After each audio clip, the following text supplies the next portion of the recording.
Assalamualaikum warahmatullahi wabarakatuh. Kembali lagi bersama saya Arif. Baik, pada kesempatan kali ini saya akan sedikit menjelaskan terkait dengan budget. Silakan disimak. Yang pertama, apa itu budget? Budget selalu berfungsi sebagai alat pengawasan ataupun controlling yang berarti mengevaluasi ataupun menilai setiap pelaksanaan pekerjaan dengan cara memperbandingkan realisasi dengan rencana ataupun budget dan melakukan tindakan perbaikan apabila dipandang perlu, apabila terdapat penyimpangan yang dapat merugikan. Pada dasarnya, budget merupakan alat yang dipergunakan dalam suatu organisasi perusahaan ataupun bisnis untuk membantu manajemen. Ia larut dalam fungsi manajemen, membantu dan mempermudah manajemen dalam mencapai tujuan. Selain itu juga, anggaran ataupun budget adalah suatu rencana yang disusun secara sistematis yang meliputi seluruh kegiatan perusahaan yang dinyatakan dalam satuan keuangan ataupun unit moneter dan berlaku untuk jangka waktu tertentu yang akan datang. Berdasarkan beberapa penjelasan di atas, budget yaitu suatu rencana keuangan periodik yang disusun berdasarkan program yang telah disahkan. Budget adalah merupakan rencana tertulis mengenai kegiatan suatu organisasi yang dinyatakan dengan satuan uang untuk jangka waktu tertentu. Anggaran ataupun budget terdiri dari serangkaian taksiran-taksiran yang dapat dipakai sebagai suatu program untuk menjalankan kegiatan perusahaan pada suatu periode, khususnya pada masa yang akan datang. Selanjutnya, tujuan penyusunan budget. Yang pertama, digunakan sebagai landasan yuridis formal dalam memilih sumber dan investasi dana. Yang kedua, memberikan batasan atas jumlah dana yang dicari dan digunakan. Yang ketiga, merinci jenis sumber dana yang dicari maupun jenis investasi dana sehingga dapat memudahkan pengawasan. Yang keempat, merasionalkan sumber dan investasi dana agar dapat mencapai hasil yang maksimal.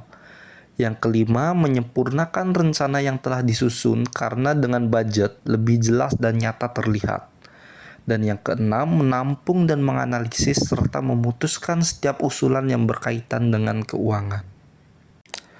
Adapun karakteristik dari budget, yang pertama bersifat realistis, yang kedua bersifat fleksibel, yang ketiga anggaran ataupun budget harus bersifat kontinu, yang keempat harus melalui komunikasi yang baik, karena komunikasi merupakan kunci utama dalam kesuksesan budgeting. Yang kelima, dapat memberi motivasi anggota perusahaan, motivasi untuk mencapai tujuan perusahaan yang telah disepakati bersama. Yang keenam, mendorong adanya partisipasi, mendorong para pekerja untuk sama-sama berpartisipasi dalam menyusun dan menjalankan anggaran.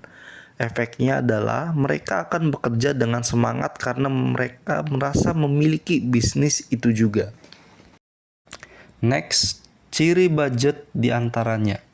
Yang pertama, dinyatakan dalam satuan keuangan dan satuan selain keuangan, mencakup jangka waktu tertentu, biasanya 1 tahun. Yang kedua, berisi komitmen atau kesanggupan manajemen untuk menerima tanggung jawab dalam mencapai sasaran yang ditetapkan. Yang ketiga, akan menjadi bahan review dan disetujui oleh pihak yang memiliki wewenang lebih tinggi. Yang keempat, secara berkala, kinerja keuangan sesungguhnya dibandingkan dengan budget. Jika terdapat selisih, maka dijelaskan penyebabnya. Lalu, anggaran harus berisi komitmen atau kesanggupan manajemen untuk menerima tanggung jawab dalam mencapai sasaran yang telah ditetapkan. Begitulah ciri dari budget. Lalu, selanjutnya saya akan menjelaskan terkait dengan manfaat dari budget. Yang pertama, memaksa para manajer untuk melakukan perencanaan. Anggaran memaksa manajer untuk mengembangkan arah umum bagi organisasi, mengantisipasi masalah dan mengembangkan kebijakan untuk masa depan.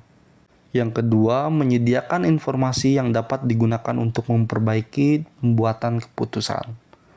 Bila suatu perusahaan telah mengetahui perkiraan pendapatan, biaya perlengkapan, biaya utilitas, gaji, dan hal lainnya, maka dengan otomatis perusahaan tersebut akan melakukan keputusan yang bisa mencegah timbulnya masalah dan menghasilkan status keuangan yang lebih baik. Yang ketiga, menyediakan standar untuk evaluasi kinerja. Budget atau disebut juga anggaran memberikan standar yang dapat mengendalikan penggunaan berbagai sumber daya perusahaan dan memotivasi karyawan. Dan yang terakhir, memperbaiki komunikasi dan koordinasi. Anggaran secara formal mengkomunikasikan rencana organisasi pada setiap karyawan. Jadi, semua karyawan dapat menyadari peranan dan pencapaian tujuan-tujuan tersebut. Baik, mungkin sekian materi yang bisa saya sampaikan terkait dengan pembahasan budget. Terima kasih dan semoga bermanfaat. Wassalamualaikum warahmatullahi wabarakatuh.